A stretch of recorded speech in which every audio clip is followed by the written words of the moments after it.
Hello and welcome, friends, back to our SBT Sunday teachings. It's another glorious Sunday, and it's the end of June. Life is good. My name is Venerable Tarpa, and today we're going to be exploring the idea of awakening without meditation. A provocative title, but I do believe it's a poor title for what I actually wanted to talk about because I'm very pro meditation. So, and this teaching is pro meditation. But what I really wanted to talk about was I wanted to open up the idea of Buddhist practice in which it should be properly presented, and to free people to let them to actually let them enjoy their meditation practice by removing all the guilt that many feel pertaining to a belief that they're not reaching certain meditative goals, or which is a problem. Um, I think many of us, when we're meditating, we often think that we're not meditating deep enough or long enough or at a high enough method. Should I be doing vipassana? Should I be doing this? Or that we're not sitting enough times a day.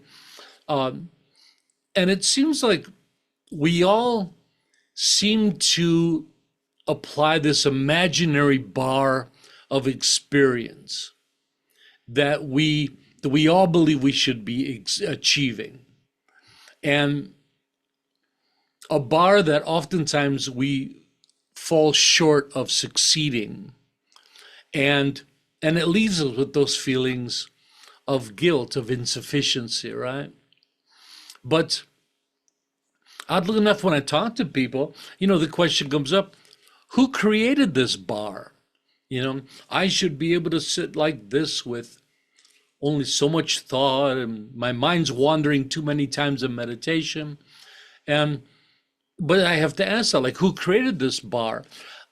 Reviewing my own teachings, I don't see any place in our introduction to meditation program that we teach that there's a bar there, or here's what you have to achieve in certain meditations.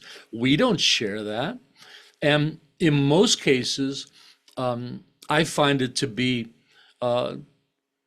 simply founded on mistaken views of meditation. And so that's something I'm often addressing. Um, but with all that said, there's no doubt that meditation is one of the most transformative practices in Buddhism. But I also think it's misunderstood. So let's talk a little bit about that. And I want to kind of help people to get a bit of a balanced view in this. So I believe generally that the practice of meditation is overemphasized in the West. Truly important, but in the West, we've taken meditation to the height of being basically synonymous with Buddhism.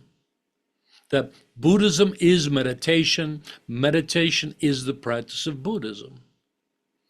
But sadly, people that have difficulties with meditation or experience negative effects from the practice believes that this disqualifies them from being Buddhists, and that any level of awakening is out of reach to them.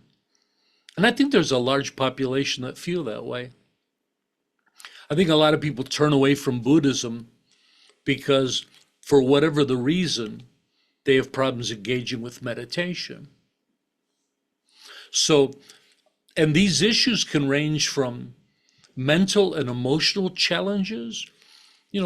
People with ADHD often think that they can't meditate, and might just assume they can't be Buddhist because of it. People with a lot of anxiety, there's a lot of mental and emotional challenges there. Then there's also physical bodily challenges, especially with elderly Sangha members. A great deal of our Sangha really combat the idea of physical comfort in practice, that they're just simply not able to sit for long periods of time, or in what they would consider proper positions. Some of our Sangha members have to switch positions at certain amounts of time. And then there's lifestyle challenges, right? We have maybe somebody has a newborn baby, and boy, how do you fit that into a meditation practice, right? Or work challenges, time challenges. And then there's even aspects like personal temperament and aptitude towards meditation. Meditation, like all things, you have some people that are amazingly talented at it. It comes really natural. It's comfortable. They get great effects from it. And of course, you have the opposite. For whatever the reason, you have people that just find meditation challenging. You know, another challenge that just came to mind, how many of our Sangha members deal with restless leg syndrome? Boy, is that a challenge for meditators, right?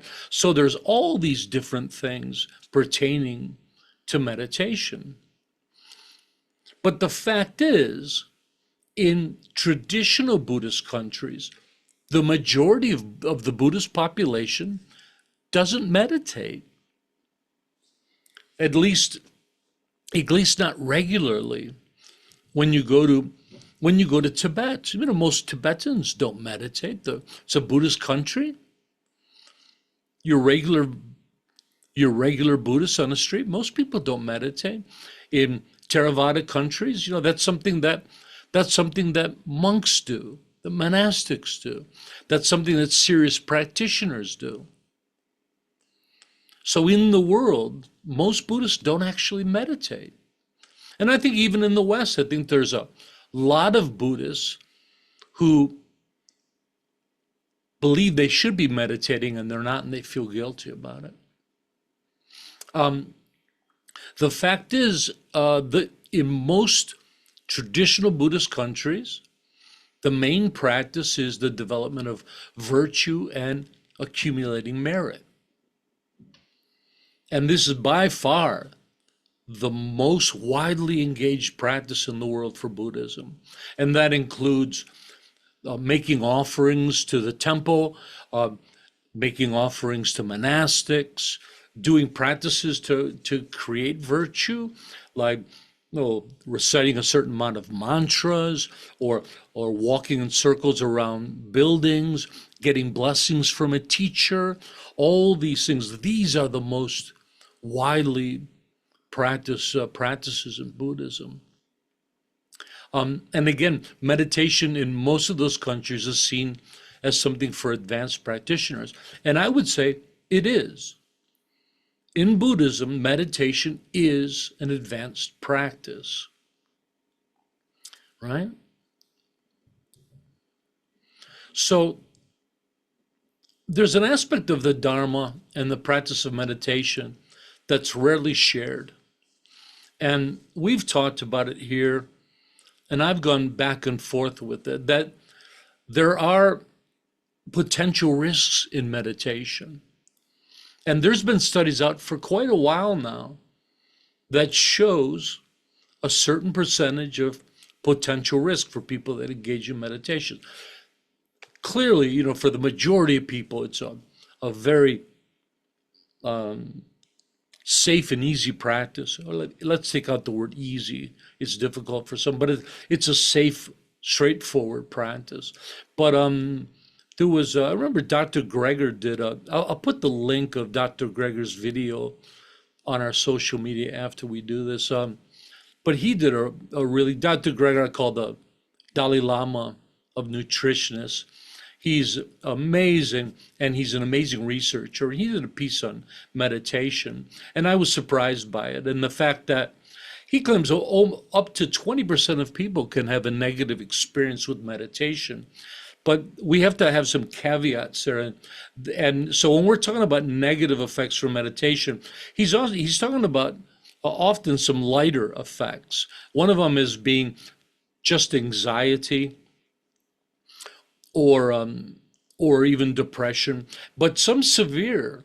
There's been some documented cases, but very few, of even causing schizophrenia. But that's like 1% of the population.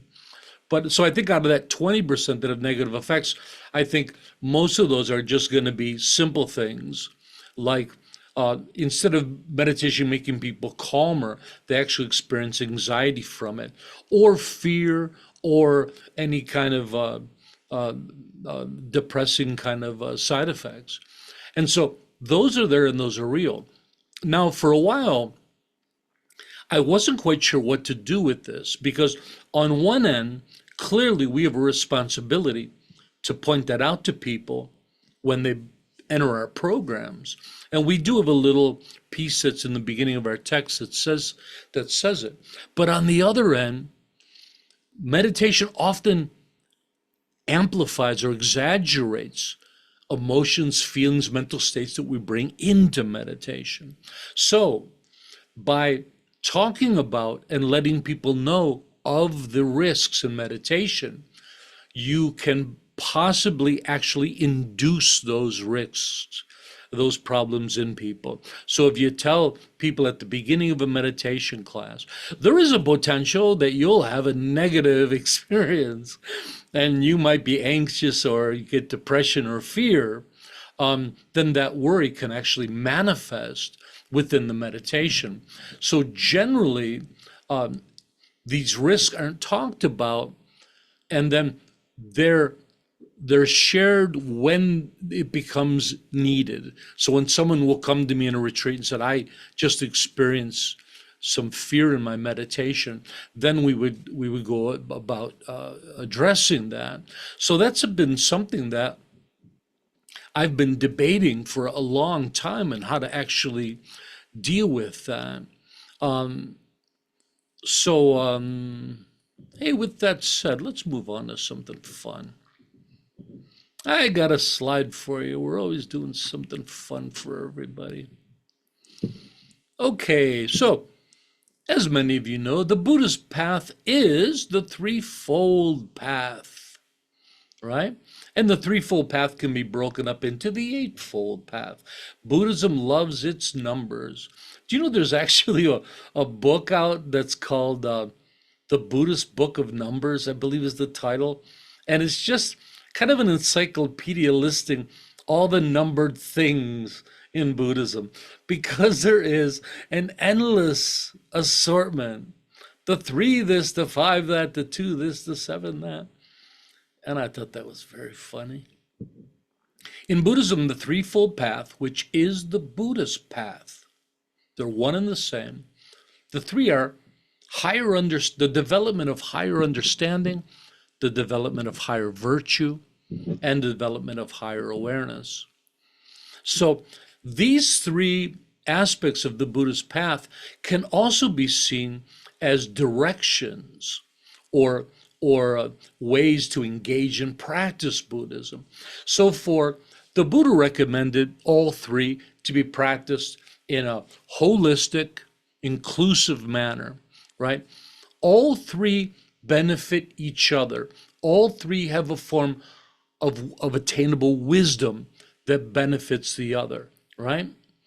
And so for serious practitioners, we would follow the Buddha's advice and practice diligently all 3.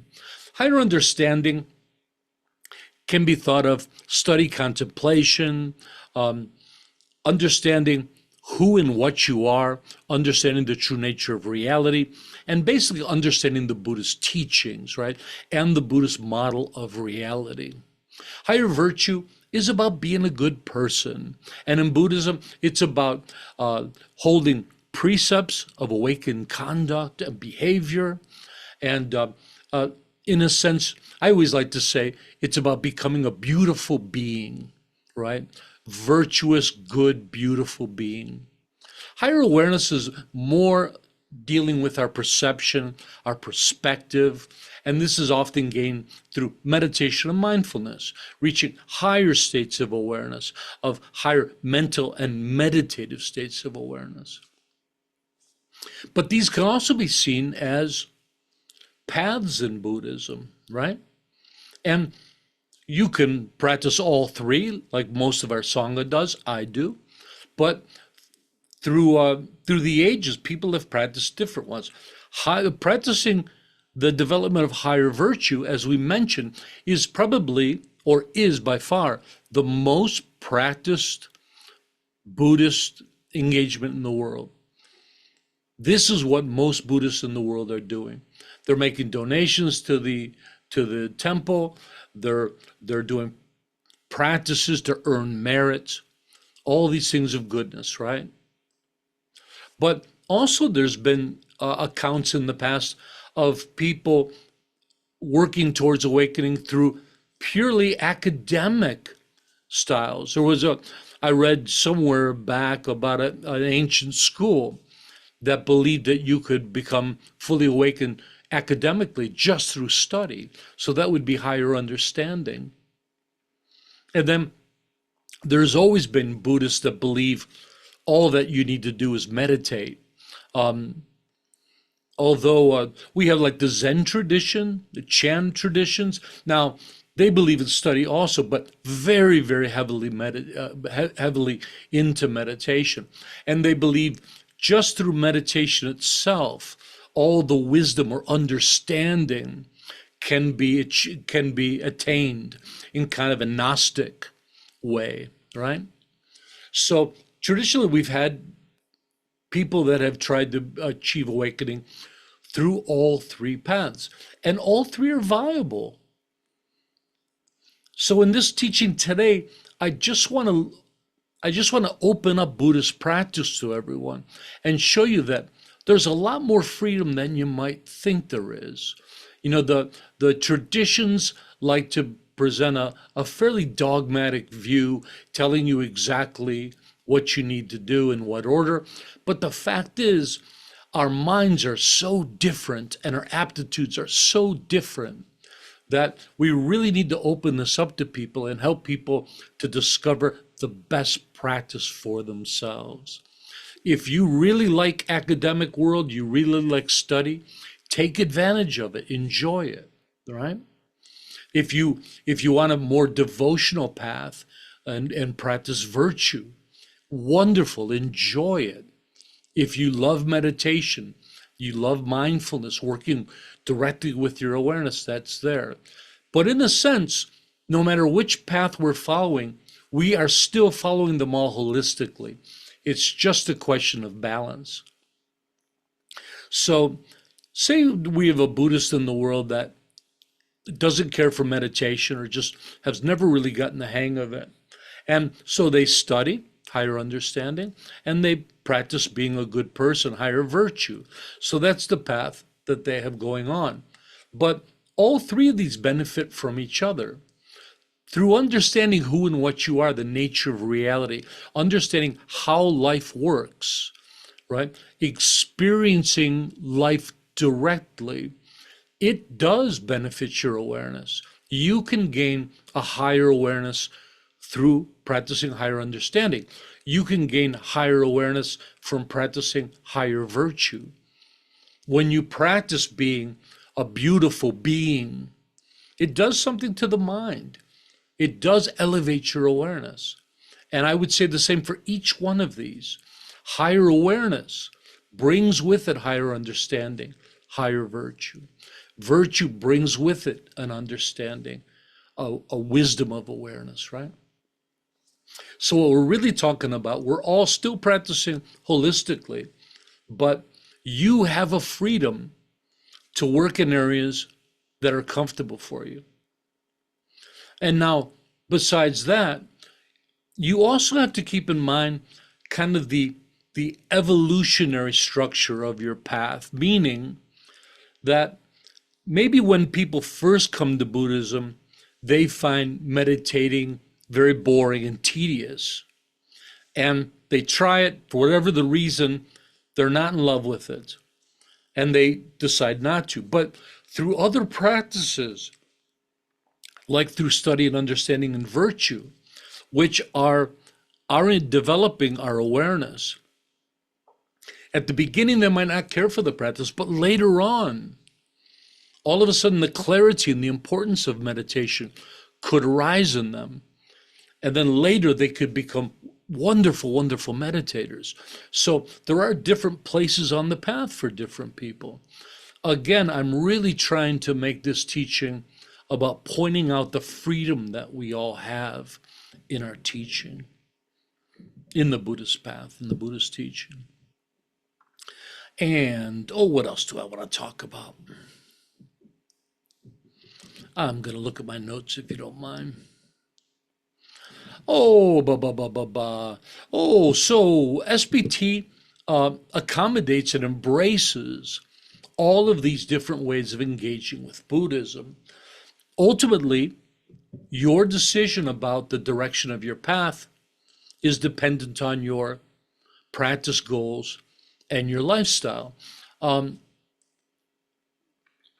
We've all come to the Dharma for different reasons, right? We've all engaged for different reasons. Some of us come for healing, whether it's mental, physical healing, maybe healing from addiction. Others are here seeking higher consciousness. Some are chasing the mystical. I kind of entered a bit on the mystical side. Others are drawn by the philosophy. And equally, we have a great assortment of goals. Some are seeking contentment and peace of mind. Others are seeking mental and physical well-being. Some want to simply improve the quality of their lives to some degree, to be happy. Others may be seeking full awakening. And so with SBT, I want to really be able to embrace all of these and be able to cater to everyone. Because as you know, SBT doesn't tell anyone what to do, what to believe, or what to think. We like the idea of we supply the tools, skills, and knowledge to people to be able to embrace their own path, whatever that could be, right? We exist for one purpose, to support practitioners. So we like to have a wide range of skills and tools and programs to accommodate everyone and to be able to guide people in whichever direction they want to go. So SBT understands, respects, and facilitates all of these various needs and aims. So when I thought about this more the other day, I was thinking, how do we actually facilitate this? Most Buddhist organizations in the West, it's all straightforward meditation. They'll have some classes. I think practices of virtue are probably the thing we do the least in the West, right? Holding vows, especially in secular Buddhism. They really don't put any effort into the Buddha's Vinaya teachings. And so my thought was, well, how do I actually facilitate this? Do we write some new programs? Do we have different events during the day? Right now we do 3 meditations a day. Is there another event that is less meditative oriented, like morning affirmations, which is more of a devotional practice, right? Practice of virtue, where people can gather, and those that don't necessarily care for meditation can be involved. But as I thought about it, I thought, I think we really have the programs in place already. So we have our 2 initial SBT courses. One is Skillful Living, which is starting this weekend coming up. And we have our meditation programs. And the Skillful Living program focuses on the threefold path of higher understanding and higher virtue. It doesn't talk so much about meditation, right? We have the second program for meditation, but it really focuses on higher understanding and higher virtue. And so I was thinking, well, we really do have the programs in place. Like somebody could engage with SBT through the Skillful Living program. And though we do talk a little bit about meditation and skillful living, very, very easy to engage in all the practices simply through mindfulness and contemplation and not formal sitting practice. And so I thought I was kind of excited about that. And I thought, well, maybe we can actually share it in that context. But I'd like to bring a balance to Western Buddhism and offer and promote these different ways of engaging with Buddhism. Um, so, oh, I'm just checking my notes. So those are some of my thoughts. How about some comments or questions? I thought I had more to share. What do you guys think about all of this?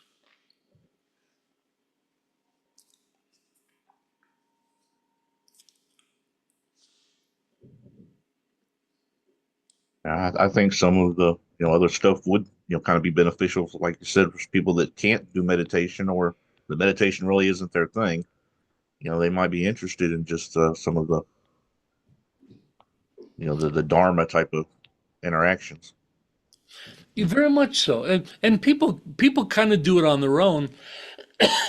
They just don't really seem to get permission for it or support in the engagement. Like when you think about people that first come to Buddhism, some people come right from study. They've read a interesting Buddhist book. Maybe they went to a teachings or saw a video on YouTube and they got excited about it.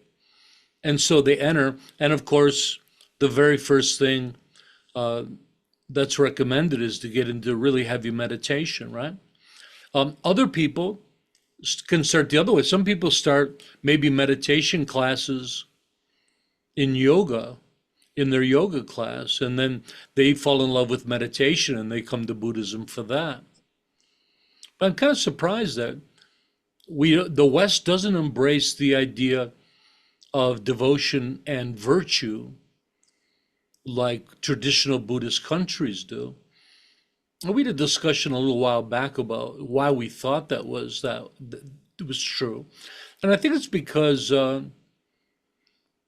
think devotion and virtue tend to be simple practices for simpler people. I think when you're brought up into a culture and that's the religion, maybe you haven't studied much about it, but you're brought up to do those rituals. You're brought up to do the offerings, to go out and give rice to the monks when they come by in the morning, right?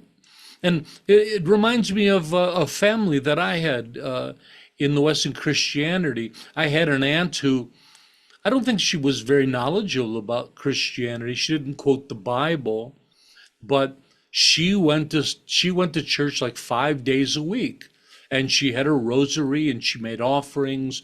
So in a sense, other religions in the West kind of have that more devotional, virtuous aspect. And it's a very beautiful one. It seems to be completely absent in secular Buddhism, which I often think is a mistake. I've been wanting to write a paper on that.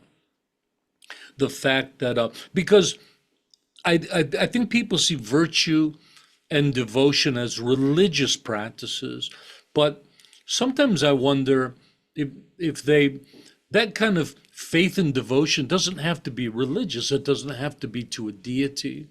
And I think that there's a great beauty in the devotion and virtuous aspects of practice that we might be lacking. And in SBT, I often think that that would be a great thing to bring into our practice, bring the beauty of our spiritual practice, right? Again, don't throw out the baby with the bathwater. Secular Buddhists often are quite anti-religious, and they scoff at anything that even smells like religion. But there's this beauty in spiritual practice that I think sometimes we lack. You know, uh, devotion or appreciation of the Buddha, appreciation of the teachings, appreciation and devotion to our own goodness, to our own potential, right?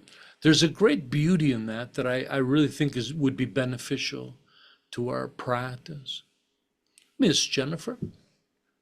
I think this would be a really great presentation to do for new members because I think maybe there's a group of people that come in and maybe struggle with meditation and we lose them in the beginning.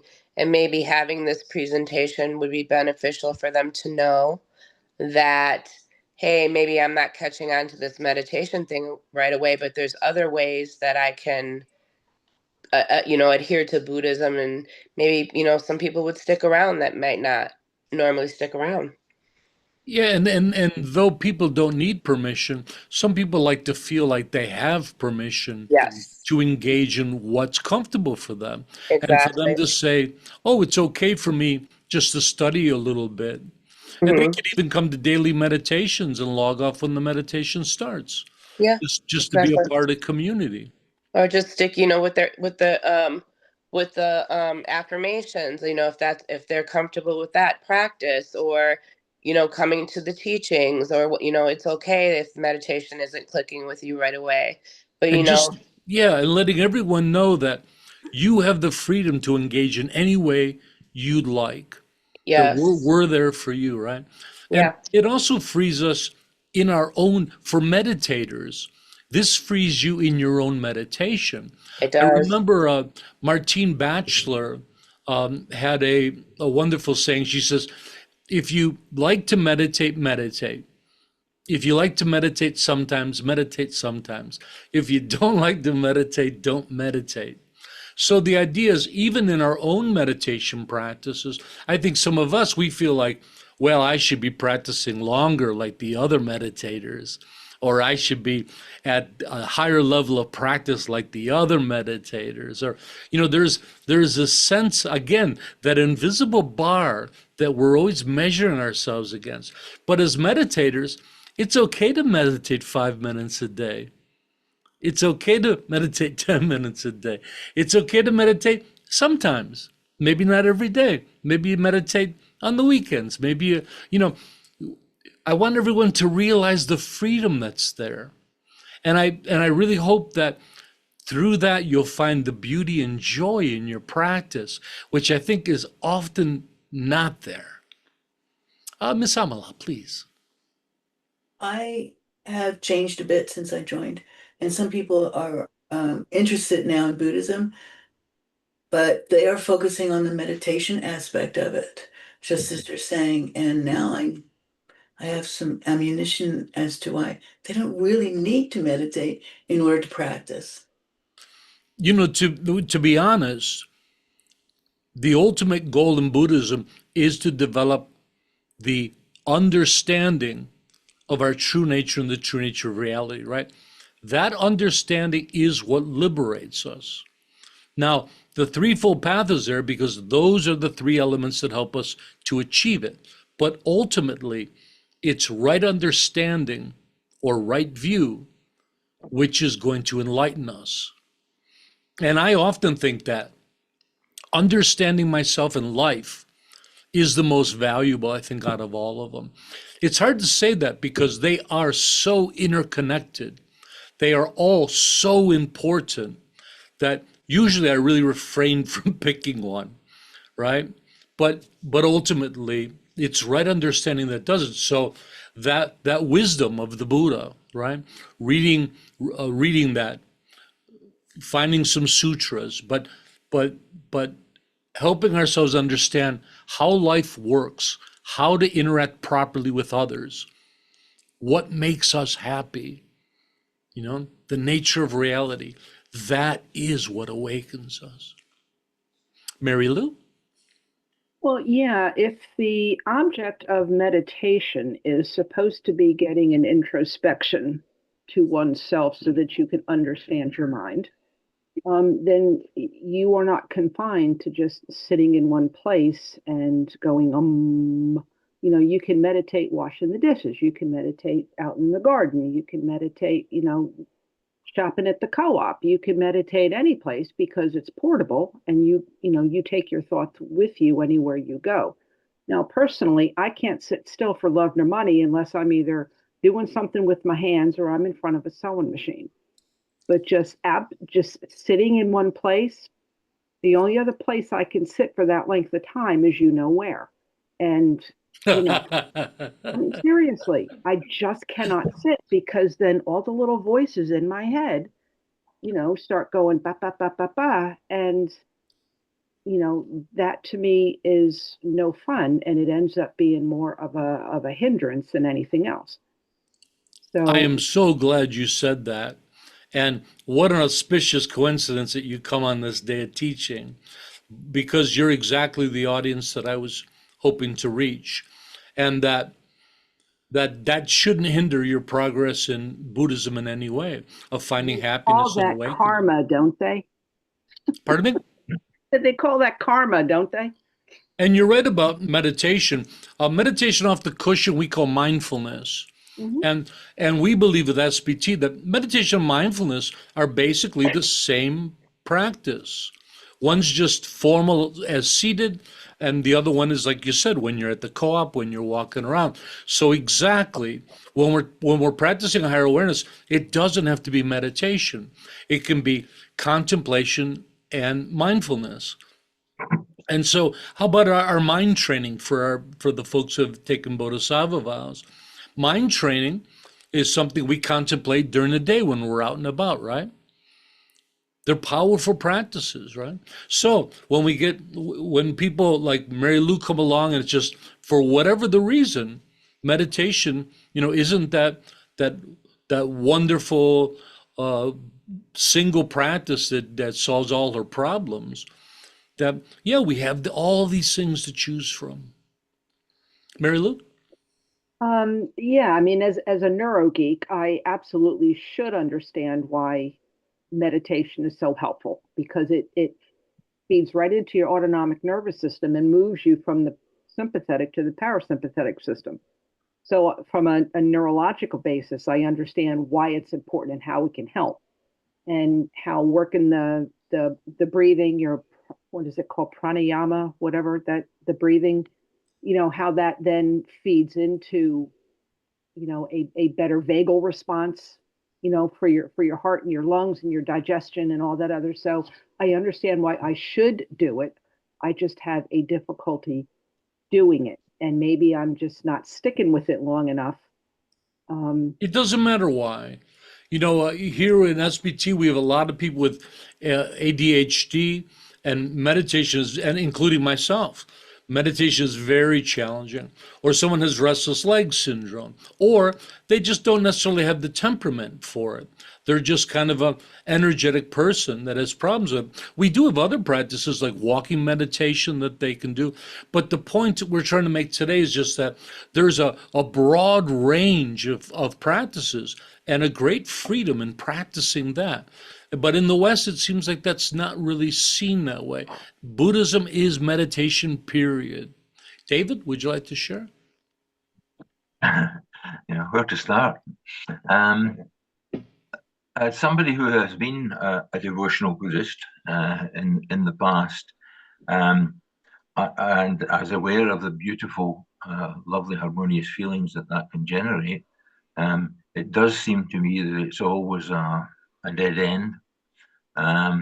It can lead you to believe in all sorts of things as being definitely true because you've revealed them revealed to you in your devotional practice. So I'm incredibly suspicious of it, I must say, and I would question how much of a value devotional practice could have in a secular tradition. I know that might Um, not be the agreement of a lot of people here, but nonetheless, that's my. I think we could say that about each one of the three aspects of the Threefold Path. That study can be the same thing. Somebody can engage in Buddhism overly academic and just really get wrong views of it. And I think meditation wise too, I know some people who meditate and just believe any wisdom will come to you during the meditation. And that can lead to wrong views as well. So clearly, each one has to be guided by wisdom. The Buddha himself in the early sutras claimed that one could achieve awakening through virtue alone. So maybe it's the word devotion and it's our modern connection pertaining to religion. And so I can kind of see the picture that's in your mind, and I agree, but it doesn't have to be that picture. It can be devotion We often think of devotion as just being connected with religion, but think about devotion to your family, to your principles, devotion to your own self-worth and your own potential. So maybe we need to find a better word than faith or devotion. But that aspect of being just dedicating yourself to altruism and being kind to others, the Buddha does say that it can lead to awakening, but he said it does take a long time.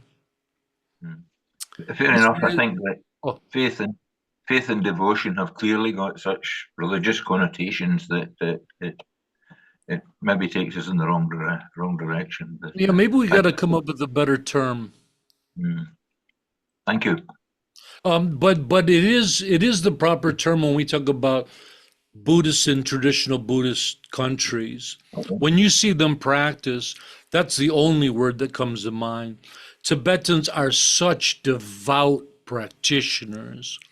But in a sense, it does come very close to religion, to being a religious practice, or maybe not even close. It is a religious practice for them. They see the Dalai Lama as a deity, right? But all the Buddhist countries you find it in, Sri Lanka and Thailand and Japan, that's what people are doing. In Asia, the big practice is generosity, you know, making incense offerings at the temple, going to the temple on special days. All of these things bring us goodness. So they're practices of virtue, but you can't take out the word devotion, to be honest. Yeah. Miss Mary Lou, Okay. 1 second, David. Yeah, sure.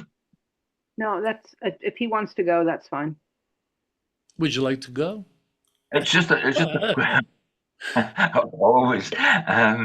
It's just a question, really. It'd be very interesting to see how many of the people who suffered a psychological damage through meditation were doing it within a Buddhist context, within a holistic context. An awful lot of meditation nowadays is through yoga and just meditation classes.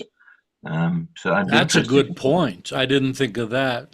I was trying to whittle down that 20% because clearly, I have my own experience, 30 years teaching meditation, and I've had a couple students come to me.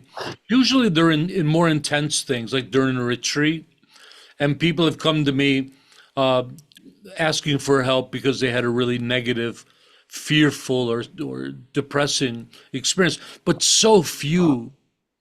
I've seen some people have seizures in meditation, but I have a feeling that they had a condition prior coming into it, and it seemed like people were watching them because they was anticipated. So yeah, I'm with you. And I think a lot of that 20%, I'm thinking for a lot of those people, it's just basis, simple qualities that they've just felt anxious from it or something. Talking about like real problems, I don't think many. And a lot of the severe problems that we hear about often come from much more intense practices, like Vajrayana practice, where I think schizophrenia come from the really intense meditation. And again, they probably group all those meditations together, don't they?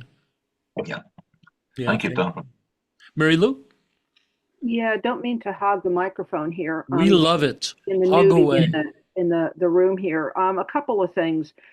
I think there's a danger in trying to get into this meditation aspect of it, especially here in the West, because we're used to TV shows that have a happy ending in 30 minutes. And everybody's trying to find a quick fix, and they're trying to find the silver bullet that's going to make enlightenment happen, and everybody's, all rainbows and puppies. And there's a danger in getting too far into yourself and listening to the own voices in your head, without having a teacher to guide you through any of those obstacles that then arise with whatever comes up as a result of your meditation. So that's Beautifully said. the other thing. I already mentioned it, was this Western culture, here in especially in America, where everybody wants everything undone, and they think that 30 minutes of meditation is going to solve the world's problems, when it just scratches the surface of what's going on inside of you. And the other thing that I think is challenging in America is, we're all cowboys, yippee-ki-yay, and I can do it my damn self, and I don't need anybody else to help me. Where the Sangha is specifically recommended by the Buddha in order to help support each other. And that's really Exactly. hard for most Americans to ask for help. Ask me how I know that. So, I think it's just And then there's so much more. Look at how many people come in from the mystical side, and they think meditation is going to bring them mystical experiences, and they're waiting for that, right? And so it's a complicated subject, isn't it? and isn't that the challenge of the Buddhist teaching community to make sure that those expectations are laid out properly and Well said. That's ours, yeah. Well, we're happy to say we have a wonderful introduction to meditation program that does all the things you mentioned. And to make meditation simpler for people, to let people know that meditation is really about just calming down and dealing with that speediness and that busyness that plagues us all. Thank you, Mary Lou. That was very, very helpful. So, yeah, so that was my idea that I just wanted to kind of broaden this for everybody, share my perspective of it. Jose, please. I was just wondering about mantras, and is there a reason in particular why secular Buddhists seem to shy away from mantra practice? Or Sure. So I think for most people, there appears to be kind of a magical element to mantras. They think because really they are incantations. No matter how you want to look at them, they are incantations. And originally, there was this kind of a magical idea about them. Now, since then, people try to justify it. Like the Dalai Lama often says, it's just a tool for working with the mind. So by saying the mantra, it occupies your busy mind and helps you to stay focused. But that's not the original idea of mantras. The idea of mantras in early Mahayana is really to communicate with the deities. There really is believed that there's a magical quality. Doesn't need to be. I think saying mantras is cool. For those, I don't do any mantras. Some people do. I think it's cool. I think there is a point that while you're focused on them, there is a focus on virtue, on goodness. Like when you're saying Om Mani Padme Hum Chenrezig mantra, you're supposed to be visualizing the qualities of Chenrezig, the Bodhisattva compassion.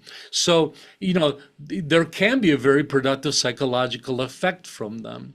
But to me, it has a lot to do with kind of reasoning why it's okay to do them. But originally they weren't meant to do. So another thing, we can choose which practices we want to do. Like people say, oh, mantras are very beneficial. I say, yeah, but using that time, can I do a different practice that's also beneficial, maybe more beneficial? We can choose which ones to do. And at SBT, that's really what we're digging into. We want people to be able to follow their own path, but a guided one. We're here to help them so they don't get into trouble. But we all have different minds. We should all be doing slightly different practices. Hey, pretty cool. Oh, nice discussion on it. Did you enjoy it? Worth talking about, I think, yeah? And so in the future, I was thinking about, maybe we should start to emphasize this a little bit with people. Maybe a book would be good. I always thought about writing a book called Awakening Without Meditation. But I don't know. I had some thoughts. Okay, how about we move to my closing thoughts? So today we explored the various aspects and paths of engaging in the Dharma, and that we actually have great freedom in deciding for ourselves our relationship to the Dharma, and no one can tell you otherwise. It's your freedom. We do this by clearly understanding our needs and our aims. Understanding exactly why am I here, engaging with the Buddha, and exactly what am I going to try to get out of it. That brings such clarity into your path and what you practices you'd like to do by clearly understanding what brought us here, right? And how we want to engage. My hope is that this teaching may free you from any dogmatic views you have pertaining to your own path and practices, helping you to find the freedom and joy that's found in a more personal, a more autonomous, or we could say emancipated relationship with the Dharma, right? Myself as a monk in the various traditions, there's always a strong feeling of control, of having to do certain things. In the monastery, they view all the monks as all having the same kind of a mind, and you're expected to fit into the mold. And I like this idea of emancipation, right? Emancipating people from their practice. I think we all feel this, what we have to do, right? That bar that we have to reach. Well, I have to meditate this many times a day. I have to meditate for this long a period. And who's saying that? I'm not saying that. So I'd like you to all feel emancipated. And I think through that, you can really develop an authentic, joyful relationship with the Dharma. That's my hope, is that this talk really helps your relationship with the Dharma. Hey, pretty cool. So what do we got going on these days? Oh, next Sunday, we are beginning the Skillful Living program, which we talked about today. It's a fun practice. Our Sangha loves to practice it.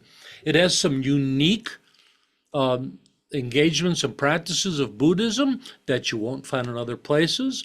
And there's a study and a practice element. On Sundays is a study class, and we focus on the week's topic. And then on Mondays, we share a practice for that topic. So it's really kind of fun how it's a study practice Sundays and Mondays. For whatever classes you can't make, they're all recorded, they're all put online. And then the following Sunday, we are going to be having our monthly Day of Observance retreat, the last Sunday of every month. This month it falls on June 29th, and it is the Day of Sakadawa for us. We're celebrating the birth, enlightenment, and passing of the Buddha. We're also celebrating the 5-year anniversary of the founding of SBT. We're celebrating the 2-year anniversary of the founding of our lay ordained order. And we're celebrating the anniversary and founding of our teacher, Tenzin Tarpa. It's my birthday. So it's gonna be a blast. We got a big day planned for everybody. I can't wait to share it. So with that said, why don't we end today's class with our altruistic affirmation? May all be healthy, may all be prosperous, may all be well. May all be present, free of past regret and future worry. May all abide in constant appreciation, which is the source of great joy and contentment. May all realize their true nature and the true nature of reality, which is awakening. Thanks for coming, everybody. I had so much fun. Remember that the SBT community was created for one purpose, to support you, the practitioner. Thanks, friends.